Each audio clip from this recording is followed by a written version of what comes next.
আসসালামু আলাইকুম। নতুন আরো একটি ভিডিওতে সকলকে স্বাগত জানাচ্ছি। ভিডিও হচ্ছে আমি যে জৈব বায়োগ্যাসের যে প্রজেক্টটা করছি, প্রজেক্টটা নিয়ে একটা ভিডিও করতেছি। আমি একটা রিলস দিয়েছিলাম, রিলসে ওটা অনেক ভিউ হয়েছে। সবার একটাই কমেন্ট ছিল, "ভাই এটা কি? এখন এটা কিভাবে কাজ করে? কত টাকা খরচ হয়েছে?" তাদের আজকের এই ভিডিওর মাধ্যমে সবাই প্রশ্নের উত্তর পেয়ে যাবেন। জিনিসটা হচ্ছে বায়োগ্যাস প্রজেক্ট, যেটা হচ্ছে পরিবেশ বান্ধব বায়োগ্যাস।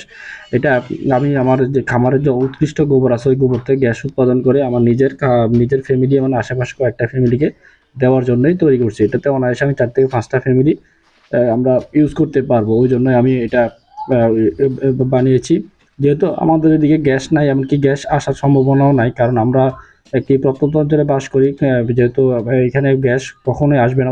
ওই পরিপ্রেক্ষিতে আমি এই জিনিসটা বানানোর জন্য পরিকল্পনা করি। তো আপনারা অনেকে প্রশ্ন করতেছেন, "ভাই এটা বানাতে কত টাকা খরচ হয়েছে?" যেহেতু আমি এখনো হিসাব করি নাই। তবে আনুমানিক আমাতে ৬০ থেকে ৭০,০০০ টাকা অলরেডি আমার খরচ হয়ে গেছে। তবে আমি ফুল যখন এটা হিসাব করব, হিসাব করার পর আপনাদেরকে আরেকটা ভিডিওর মাধ্যমে এই জিনিসটা তুলে ধরবো। তবে আমি আরেকটা জিনিস বলে রাখি, যাদের এই জিনিসটা অনেকেই বলতেছেন, "ভাই আমি করতে পারবো কিনা বা কিভাবে করব?" জিনিসটা হচ্ছে করতে গেলে আপনার অবশ্যই ৩ থেকে ৪ টি গরু থাকতে হবে। এটা ছোট আকারেও করা যায়, বড় আকারে করা যায়। যেহেতু আমার এটা মিডিয়াম সাইজের করা হইছে, এইজন্য আমার এটা একটু বড়। যাদের ১ থেকে ২ টি গরু আছে বড় জাতের বলতে বিদেশি গরু, ফ্রিজিয়ান গরু যাদের আছে তারা অনায়াসে একটি ফ্যামিলি তে এটা ইউজ করতে পারবেন। আর যারা দেশি গরু আছে, দেশি গরুতে আসলে গোবর যেহেতু কম হয়, এটা আসলে হয় না। বেশি গরুতে এটা করা যায় না। তো এই জিনিসটা আমার এখানে সবচেয়ে বেশি সমস্যা হচ্ছে মাটি কাটার দিক। যেহেতু আমাদের এদিকে মাটি এত পরিমাণে শক্ত, হয়তো আপনারা বিশ্বাস করবেন না। আমার এখানে প্রায় ৫ জন লোকের প্রায় ৪ থেকে ৫ দিন সময় লাগছে শুধু মাটিটা কাটতে। এত পরিমাণে শক্ত। আমাদের এখানে একটি জিনিস মাটিতে একটা জিনিস পাওয়া যায়, সেটা শক্ত, এত পরিমাণে শক্ত, এটা আমাদের গ্রাম্য ভাষায় বলে কাঁচকন।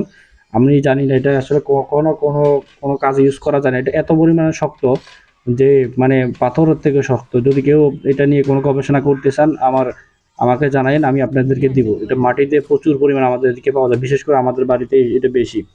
তারপরে জিনিসটা হচ্ছে যেটা আমি যে লোকগুলা দিয়ে কাজ করিয়েছিলাম, অনেকে জিজ্ঞেস করছেন কারা এই কাজটা করছে, যোগাযোগ কোথায় করবেন? এটা হচ্ছে আমাদের যে উপজেলার যে যুব উন্নয়ন অধিদপ্তর আছে, ওনাদের মাধ্যমে আমি এই জিনিসটা করাই।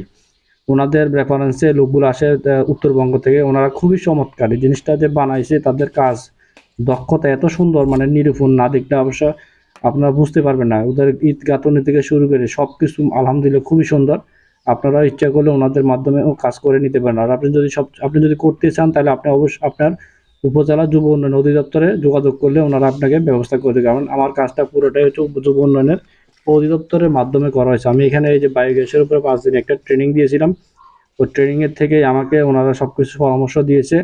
হ্যাঁ, ওনাদের মাধ্যমে আমি এটা করে নিয়েছি। কিন্তু টাকা পয়সা সবকিছু আমারই। তবে ওনাদের যে মেকানিক্যাল যে সাপোর্ট বা যে সবকিছু ওনারা করে দিয়েছে। তো সবাই ভালো থাকবেন। আল্লাহ হাফেজ।